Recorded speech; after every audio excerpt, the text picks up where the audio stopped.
नमस्कार। एक और टिप्पणी के साथ मैं अतुल चौरसिया मजे मजे में टिप्पणी 200 एपिसोड तक पहुंच गया।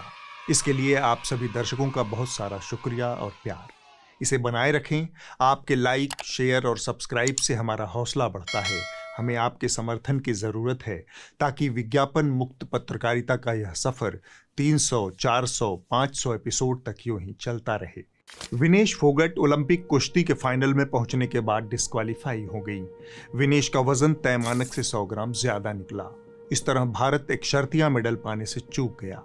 भारत पदक चूक गया, लेकिन इस दौरान विनेश फोगट के प्रदर्शन पर देश विदेश से समर्थन और संवेदना की बाढ़ देखने को मिली। यह प्यार किसी भी मेडल से ज्यादा कीमती है। बीते कुछ साल विनेश के लिए बहुत कठिन रहे हैं। वह एक ऐसी लड़ाई लड़कर ओलंपिक के मुकाम तक पहुंची थी जिसके बारे में कोई खिलाड़ी सोच भी नहीं सकता है। वो एक ऐसी सत्ता से टकरा रही थी जिसने उनके मान सम्मान की धज्जी उड़ाई थी। विनेश वो आदर्श हिंदुस्तानी महिला हैं जो सही मायनों में भारत की पीढ़ियों के लिए प्रेरणा और साहस का प्रतीक बनेंगी। उस विनेश फोगट के लिए हमने एक कविता लिखी है।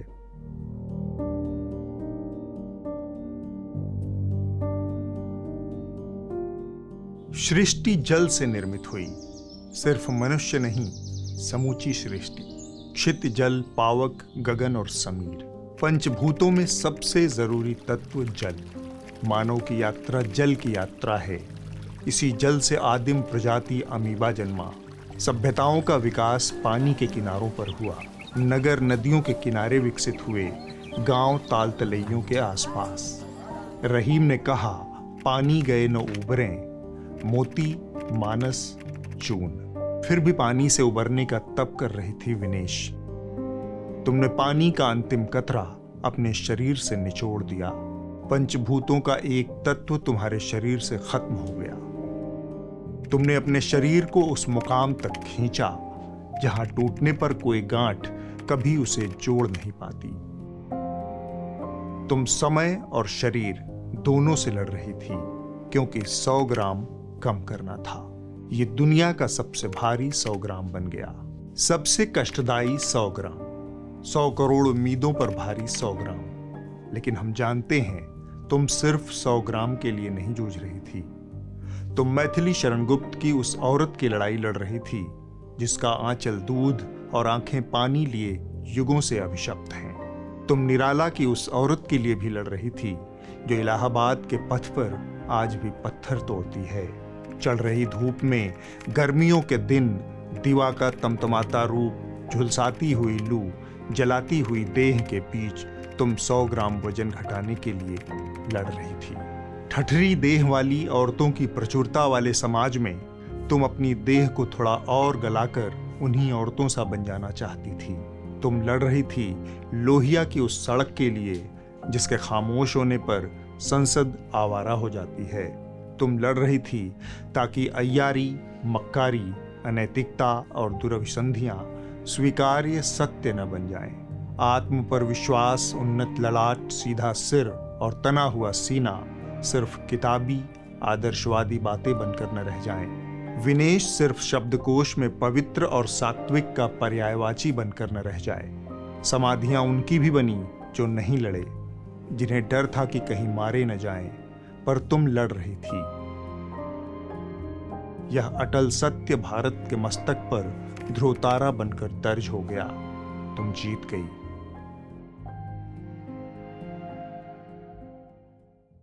जैसा कि अमूमन होता है, इस देश का कूढ़ मगज मीडिया और इसमें काम करने वाले अधकचरा एंकर इस मौके पर भी रंगत में दिखे। इस बात पर बात हो उससे पहले ये चुटकुला जान लीजिए कि न्यूज़ 18 इंडिया ने अपनी एक एंकरा के शब्दों के लिए माफी मांगी है। आज ओलंपिक्स खेलों की कवरेज के दौरान हमारे एक एंकर ने अपनी व्यक्तिगत राय को अनुचित तरीके से पेश किया। न्यूज़ 18 इंडिया सभी देशवासियों की तरह विनेश फोगट को अयोग्य ठहराए जाने से आहत है। यह माफी एक नवोदित एंकरा के मूर्खतापूर्ण उत्साह के बदले में मांगी गई है, जिसे लगा कि सत्ता की चरण वंदना वाली गाड़ी कहीं छूट न जाए। उसे लगता है कि दुनिया के 184 देशों में स्पर्धा करके ओलंपिक खेलों में स्थान बनाना बस एक परीक्षा का प्रश्न पत्र है और विनेश उसमें फेल हो गई। मैं एग्जाम देने जा रही हूँ, अब मैं किसी को कहती रहूँ भाई मैं फेल हो गई, लेकिन एक रात पहले मैं पूरी रात बैठकर पढ़ती रही, मैं 1 मिनट भी नहीं सोई, मेरे घर में लाइट भी चली गई थी। अब ये सारी चीजें तो फिर दलील हो जाएंगी ना। अगर ये निराशाजनक है तो उसमें ये भी सोचना होगा कि ये नौबत आई ही क्यों। हमें नहीं पता कि इस बहन ने एंकरिंग में कौन सा गोल्ड मेडल जीता है। खैर, कोई भी समझदार हिंदुस्तानी यही कहेगा कि हे न्यूज़ 18 वालों, इस माफी की क्या जरूरत। इसी विनेश को बदनाम करने के लिए तुम्हारे एंकराओं ने किस किस नीचतम धरातल को स्पर्श किया है, वह किसी से छुपा है भला। पहलवानों ने जो प्रोटेस्ट शुरू किया था ना, जो वाजिब आंदोलन था, वो अब गलत डायरेक्शन ले चुका है। जंतर मंतर पर अब पहलवानों के लिए इंसाफ से ज्यादा ना मोदी के लिए मृत्यु कामना गूंज रही है। मोदी की मृत्यु कामना। एक अखाड़ा, एक गांव, एक तहसील की बात को लेकर इस देश में तूफान मचा रखा है। पॉलिटिक्स कर रहे हैं सब लोग वहां पर। सारी मेहनत करते हैं, लेकिन उस मेहनत को अंजाम तक पहुंचाने के लिए देश के लोग अपनी जेब से टैक्स के रूप में पैसा देते हैं। ये मेडल सबकी मेहनत का नतीजा है, पूरे देश के होते हैं मेडल, अकेले खिलाड़ी के नहीं होते हैं। तो देश की भावनाओं को ध्यान में रखते हुए इन पदकवीर पहलवानों को ऐसे किसी भी कदम से पहले 1000 बार सोचना चाहिए। आप पब्लिक को बनाना बंद कीजिए। जब तुम्हें तब एहसास नहीं हुआ तो फिर आज माफी क्यों? रायसीना टीले के जोशीले को अपना रनडाउन समर्पित करने के बाद इस माफी का कोई मतलब नहीं है। तुम्हारे पाप इससे कहीं ज्यादा बड़े हैं। विवाद का एक और सिरा आज तक के डिजिटल प्लेटफॉर्म एमपी तक से शुरू हुआ। मध्य प्रदेश की कुश्ती खिलाड़ी शिवानी पवार का एक इंटरव्यू एमपी तक ने चलाया। शिवानी भी 50 किलो भार वर्ग में ओलंपिक जाने की एक दावेदार थी। इंटरव्यू में शिवानी ने दावा किया कि उनका ट्रायल कैंसिल करके विनेश को सीधे एंट्री दे दी गई। काफी टाइम, बहुत लंबा अरसा मैंने उस चीज का इंतजार किया, बहुत मतलब एक तप ही किया था टोटली मिला के। और मैंने कभी सोचा नहीं था कि विनेश 53 का वेट छोड़ के 50 में आएगी। इस चीज़ का काफ़ी विवाद हुआ। हमने भी मतलब फेडरेशन में और UWW में हमने भी इस चीज़ को मतलब मुद्दा उठाया था, और उस टाइम सब नहीं देखा गया, नहीं उस चीज़ का किया गया। बाद में फेडरेशन ने कहा भी कि आप कोई बात नहीं, क्वालिफिकेशन कोई भी करे, ट्रायल्स तो आपको एक मौका दिया जाएगा, और पर लास्ट में वो मौका भी नहीं दिया गया। शिवानी का दावा पूरा सच नहीं है। दरअसल 50 किलो भार वर्ग में विनेश के साथ शिवानी भी क्वालिफाई करना चाहती थी। उसमें बाकायदा ट्रायल हुआ था और शिवानी हार गई थी। इसका वीडियो भी उपलब्ध है।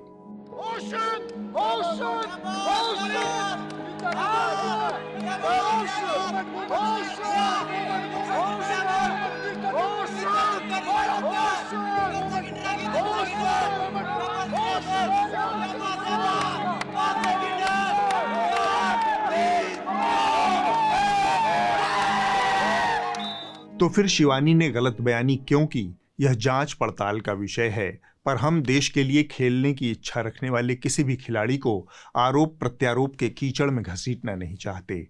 लेकिन एमपी तक वालों ने शिवानी के दावे की पड़ताल किए बिना ही उसे जस का तस प्रसारित कर दिया। इतना ही नहीं, आज तक इंडिया टुडे के एक एंकर ने इस मिस इन्फॉर्मेशन को तेजी से फैलाने का काम भी किया। ये कहानी है शिवानी पवार की, जो ट्रायल्स कैंसिल होने के कारण ओलंपिक्स नहीं जा पाई। शिवानी के दावों की सच्चाई जाने बगैर ही उसे प्रसारित कर दिया गया। इससे लोगों के मन में संदेह पैदा हुआ कि विनेश को कोई अतिरिक्त फायदा पहुंचाया गया। मीडिया अपने तरीके से अपना काम कर रहा था। इस बीच हमारे खेल मंत्री मनसुख भाई मंडाविया एक अलग ही ट्रिप में थे। ऐसी धारणा पूरे देश में है कि हमारे गुजराती भाई धंधे और पैसे के मामले में बहुत चौकस रहते हैं, पर मैं इसे नहीं मानता। लेकिन मंडाविया जी ने कहा, मानोगे कैसे नहीं, हम मनवा कर रहेंगे। तो पूरे ओलंपिक खेल के दौरान बतौर खेल मंत्री उन्हें एक ही जिम्मेदारी सरकार ने दे रखी थी। खर्चा बहुत हो गया। मनु भाकर मेडल जीती, मंडाविया जी बजट लेकर हाजिर थे। हमारे मनु भाकर ने खेलो इंडिया के तहत उन्होंने ट्रेनिंग लिया था। प्रधानमंत्री मोदी जी ने तय करा कि देश को स्पोर्ट्स में आगे बढ़ाना है। इसके बाद विनेश फोगट डिस्क्वालीफाई हो गई। मंडाविया जी एक बार फिर से बजट लेकर हाजिर थे। 224 पेरिस ओलंपिक चक्र में भी टारगेट ओलंपिक पोडियम स्कीम में 53,35,746 और वार्षिक ट्रेनिंग एवं स्पर्धा कैलेंडर में 17,10,000, कुल मिला के 17,45,775 रुपया हमारे खिलाड़ी को आर्थिक सहायता करके उसको सक्षम करा गया। मेरी सलाह है कि मंडाविया जी के फार्मूले पर अमल करते हुए भारत सरकार 1500 करोड़ रुपए का एक फंड बना दे और 100-150 गोल्ड मेडल तो ऐसे ही उठा लाए। क्या जोकर आदमी है। खैर, हमने सोचा जब मंडाविया जी सबका बजट लेकर घूम ही रहे हैं तो हम भी एक छोटा सा बजट आपको दे देते हैं। यह वो बजट है जो खर्च हम और आप मंडाविया जी पर साल दर साल करते हैं, ताकि मंडाविया जी आराम से दिल्ली के बंगले में बैठकर बरसात का मजा लेते हुए खिलाड़ियों का बजट लहरा सकें। हम और आप यानी भारत के लोग मंडाविया जी को 1 लाख रुपए महीने का वेतन देते हैं, लगे हाथ 70,000 रुपए प्रतिमाह कंस्टिट्यूएंसी अलाउंस, 60,000 रुपए ऑफिस अलाउंस दिया जाता है। जब संसद का सत्र रहता है तब 2,000 रुपए डेली अलाउंस पाते हैं। साल भर में अगर 60 दिन संसद सत्र चलता है तो 1,20,000 रुपए बैठता है। सालाना 1.5 लाख रुपए इंटरनेट और टेलीफोन अलाउंस इनको दिया जाता है। साल भर में इनको और इनके परिवार के लिए 34 मुफ्त हवाई यात्रा भत्ता, ट्रेन के फर्स्ट क्लास में अनलिमिटेड यात्रा भत्ता, सड़क मार्ग से यात्रा करने पर माइलेज अलाउंस की व्यवस्था है। मंडाविया जी को इस देश की जनता ने साल भर में 50,000 यूनिट बिजली और 4,000 किलोलीटर पानी मुफ्त में देने का प्रबंध किया है। 5 साल तक दिल्ली में रहने के लिए एक आलीशान बंगला भी मुफ्त, और अगर यह घर पसंद न हो तो महीने का 2 लाख रुपए हाउसिंग अलाउंस भी ले सकते हैं। हमारी CGHS स्कीम के तहत सरकारी और निजी अस्पताल में खुद और परिवार के लिए मुफ्त चिकित्सा। इतना ही नहीं, हमने और आपने इनके बुढ़ापे का भी उचित प्रबंध कर रखा है। 5 साल कार्यकाल पूरा करने पर माननीय महोदय को 25,000 रुपए की पेंशन मिलती है और इसके बाद जितने साल का कार्यकाल बढ़ता जाएगा उस पर 2,000 रुपए पेंशन में जुड़ते जाएंगे। और अंत में आखिरी बात, हम और आप यह सेवा सिर्फ मंडाविया जी को नहीं दे रहे, इनके जैसे करीब 800 महानुभावों को यह सेवा दी जाती है। इस सेवा के बदले में हमको और आपको उम्मीद रहती है एक सम्मानजनक जीवन की, सुरक्षित भविष्य की। पर मिलता क्या है? मैं इतना लहसुन प्याज नहीं खाती हूँ जी, तो डोंट वरी। मैं तो हूँ आपका सच्चा चेला, मैं तो हूँ आपका सच्चा चेला, मुझे मत छोड़ो अकेला। 400 में कित कित कित कित कित कित कित कित कित कित कित कित कित कित। सर जब भी मैं उसको हटाना चाहता हूँ मुझे ये करना है सर, वो हटो देखो आगे। देश के वैज्ञानिक मानिए मानिए प्लीज प्लीज।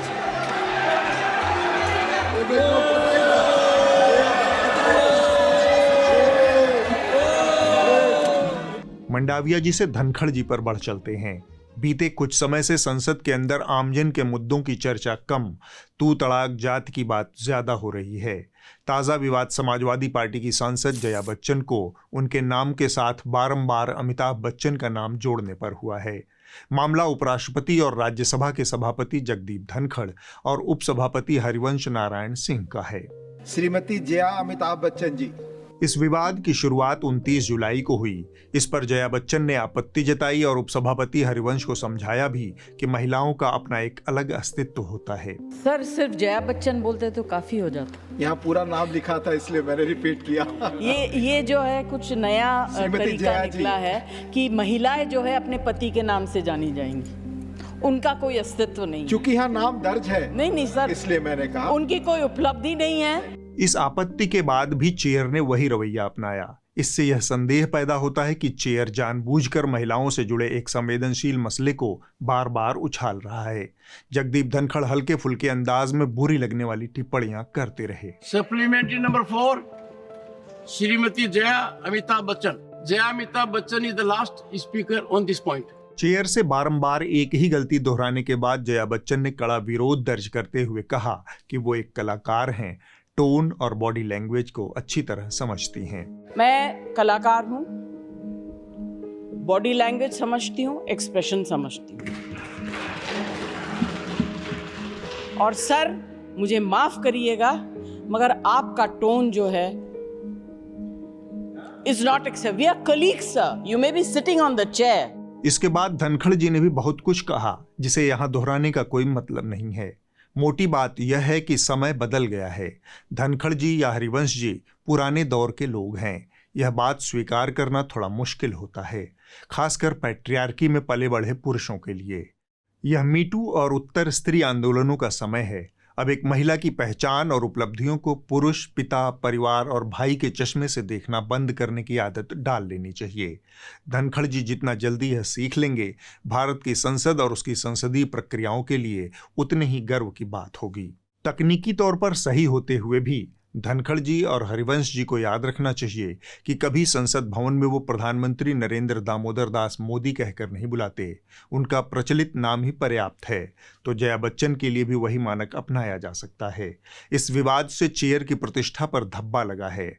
ऐसा संदेश जा रहा है कि भारत की संसद मर्दवादी सोच से ग्रसित लोग चला रहे हैं। उन्हें एक महिला की संप्रभुता से दिक्कत हो रही है। मंडाविया जी और धनखड़ जी के बाद लगे हाथ राम माधव जी की भी बात हो जाए। जीवन में ऐसे क्षण आते हैं जब आपकी आस्था डोल जाती है, भरोसा टूट जाता है कि नीले आसमान के ऊपर आपके कर्मों का हिसाब लेने के लिए कोई यमराज बैठा है। यह सब तो सीधे मन के छलावे हैं। असल सत्य वही है जो मोदी जी कहते हैं, दोगलापन। आरएसएस ने अपनी भट्ठी में रच रच कर मिट्टी के लोदे राम माधव को पकाया है। उसके उसूलों और भरोसे पर खरा उतरते हुए माधव जी ने इंडियन एक्सप्रेस में एक पूरा लेख बांग्लादेश के तख्ता पलट पर लिख मारा। बीते 10 सालों से भारत में उल्टी गंगा बहाई जा रही है। एकाधिक मौकों पर हमने पाया कि राम माधव रामराज्य की कल्पना में लीन है।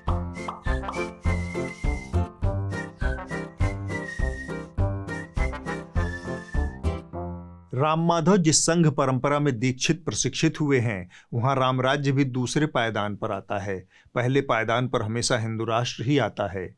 वही राम माधव धर्म के आधार पर निर्मित बांग्लादेश को सलाह दे रहे हैं कि उसे सच्चे अर्थों में आधुनिक और सेकुलर मुल्क के रूप में अपनी तकदीर लिखनी चाहिए। राम माधव लिखते हैं, बांग्लादेश में सुधारवादी कदमों की जरूरत। मोहम्मद यूनुस को अब देश में एक आधुनिक और पंथ निरपेक्ष समाज की स्थापना करने पर अपना ध्यान केंद्रित करना चाहिए। इतिहास गवाह रहा है कि बांग्लादेश में जब जब अशांति और उथल-पुथल का दौर आया, कट्टरपंथी ताकतों ने कथित स्थिति का फायदा उठाया और वहां के अल्पसंख्यकों पर जुल्म किए, उन पर हुक्म चलाने की कोशिशें हुई। बांग्लादेश को अब एक ऐसे नेता की जरूरत है जो अल्पसंख्यकों के जख्मों पर मलहम लगाए, सुधारवादी कदम उठाए और पूरे देश को एक सूत्र में बांधे। बांग्लादेश की जनता मोहम्मद यूनुस का सम्मान करती है। संघ समर्पित राम माधव की इस उलटबांसी पर आपकी आस्था क्यों न डोल जाए। माधव की कई सारी दिक्कतों में एक दिक्कत यह भी है कि लंबे समय से वो भाजपा की सत्ता संचालन वाली संरचना की गुड लिस्ट से बाहर चल रहे हैं। खैर, इस बात का उनके लेख से कोई लेना देना नहीं है। उनका बांग्लादेश वाला लेख पूरी तरह से उनकी संघी शिक्षा का रिफ्लेक्शन है, जहां दोहरी वाणी अतिरिक्त अर्जित योग्यता है। अब आगे बढ़ते हैं। अमेरिकी शॉर्ट सेलर संस्था हिंडनबर्ग रिसर्च ने भारत की बाजार नियामक संस्था भारतीय प्रतिभूत और विनिमय बोर्ड यानी सेबी की चेयरपर्सन माधवी पुरी बुच और उनके पति धवल बुच के खिलाफ सनसनीखेज आरोप लगाया है। हिंडनबर्ग रिसर्च ने विसल ब्लोअर से मिले दस्तावेजों के आधार पर दावा किया है कि सेबी के मुखिया माधवी बुच और उनके पति के पास उसी ऑफशोर कंपनी में हिस्सेदारी थी जिसका इस्तेमाल अडानी समूह द्वारा पैसे की हेराफेरी के लिए किया जा रहा था। इस कंपनी के तार गौतम अडानी के भाई विनोद अडानी की निवेशक कंपनी से जुड़े हैं। हिंडनबर्ग ने बुच दंपत्ति के निवेश की कीमत $8,70,000 के आसपास बताई है। अमेरिकी शॉर्ट सेलर फंड हिंडनबर्ग ने शनिवार को विसल ब्लोअर दस्तावेजों का हवाला देते हुए कहा कि सेबी की चेयरपर्सन और उनके पति धवल बुच की उन ऑफशोर कंपनियों में हिस्सेदारी रही है जो अडानी समूह की वित्तीय अनियमितताओं से जुड़ी हुई थी। सेबी वह संस्था है जो भारत के शेयर बाजार की निगरानी और पारदर्शिता के लिए जिम्मेदार है। बाजार में विदेशों से होने वाले निवेश पर नजर रखने के साथ आम निवेशक के हितों की सुरक्षा की जिम्मेदारी भी सेबी के ऊपर है। इस लिहाज से देखें तो हिंडनबर्ग के आरोपों के बाद सेबी चीफ की भूमिका संदिग्ध हो जाती है और हितों के टकराव का एक स्पष्ट मामला नजर आता है। ताज़ा रिपोर्ट में सेबी के ऊपर आरोप है कि इसने अडानी समूह के उजागर हुए घोटालों की जांच में कोई रुचि नहीं दिखाई। इसकी वजह यह थी कि स्वयं सेबी की चेयरपर्सन के आर्थिक हित अडानी समूह की मॉरिशस और बरमूडा स्थित ऑफशोर कंपनियों के जाल से जुड़े हुए थे। रिपोर्ट में विसल ब्लोअर दस्तावेजों के हवाले से कहा गया कि मौजूदा सेबी चेयरपर्सन और उनके पति धवल बुच ने बरमूडा और मॉरिशस फंड में अपनी हिस्सेदारी को छिपाया, जो विनोद अडानी द्वारा इस्तेमाल किए जाने वाली शेल कंपनियों के जटिल ढांचे का हिस्सा थी। माधवी बुच को साल 2017 में सेबी का पूर्णकालिक सदस्य मनोनीत किया गया था। इसके बाद साल 2022 में उन्हें सेबी का चेयरपर्सन नियुक्त कर दिया गया। साल 2023 में हिंडनबर्ग रिसर्च की रिपोर्ट सामने आने के बाद सेबी ने अडानी समूह की जांच में तत्परता नहीं दिखाई। एक समय के बाद उसने सुप्रीम कोर्ट को बताया कि इस मामले में वो डेड एंड पर पहुंच गई है, यानी ऐसे मुकाम पर जहां सारे रास्ते बंद हो जाते हैं। हिंडनबर्ग ने अपनी रिपोर्ट में कहा, अगर सेबी वास्तव में ऑफशोर फंड धारकों को ढूंढना चाहता था तो शायद सेबी की चेयरपर्सन आईने में अपना चेहरा देखकर इसकी शुरुआत कर सकती थी। रिपोर्ट में कहा गया कि यह आश्चर्यजनक नहीं लगता जब सेबी उन सबूतों का पीछा करने से टालमटोल करता है जो असल में उसके अपने प्रमुख माधवी बुच तक जाते हैं। विसल ब्लोअर से मिले दस्तावेजों के आधार पर यह रिपोर्ट बताती है कि 22 मार्च 2017 को माधवी बुच को सेबी चेयरपर्सन नियुक्त होने से कुछ हफ्ते पहले धवल बुच ने मॉरिशस फंड के प्रबंधक ट्राइडेंट ट्रस्ट को एक ईमेल लिखा था। यह email global dynamic opportunities fund यानी GDOF में उनकी और उनकी पत्नी के निवेश के बारे में था। मजे की बात यह है कि अडानी समूह के खिलाफ जांच को डेड एंड पर पहुंचने की दलील सुप्रीम कोर्ट में देने वाले सेबी ने इसी साल 27 जून को हिंडनबर्ग और इसके प्रमोटर्स को शो कॉज नोटिस भेजा है। इन आरोपों के बाद सेबी की प्रमुख माधवी बुच और धवल बुच ने अपने ऊपर लगे आरोपों को बेबुनियाद बताया है। उन्होंने कहा है कि उनका लेन देन एक खुली किताब की तरह है। यह मामला बहुत गहरा है। यह साफ है कि माधवी बुच और उनके पति के रिश्ते अडानी समूह की कंपनियों से थे। इससे उन्होंने इनकार नहीं किया है। यहाँ हितों का परस्पर और घनघोर टकराव दिखता है और यह टकराव सिर्फ सेबी और अडानी समूह के बीच में नहीं है, बल्कि देश की राजनीति के साथ भी यह टकराव साफ दिखता है।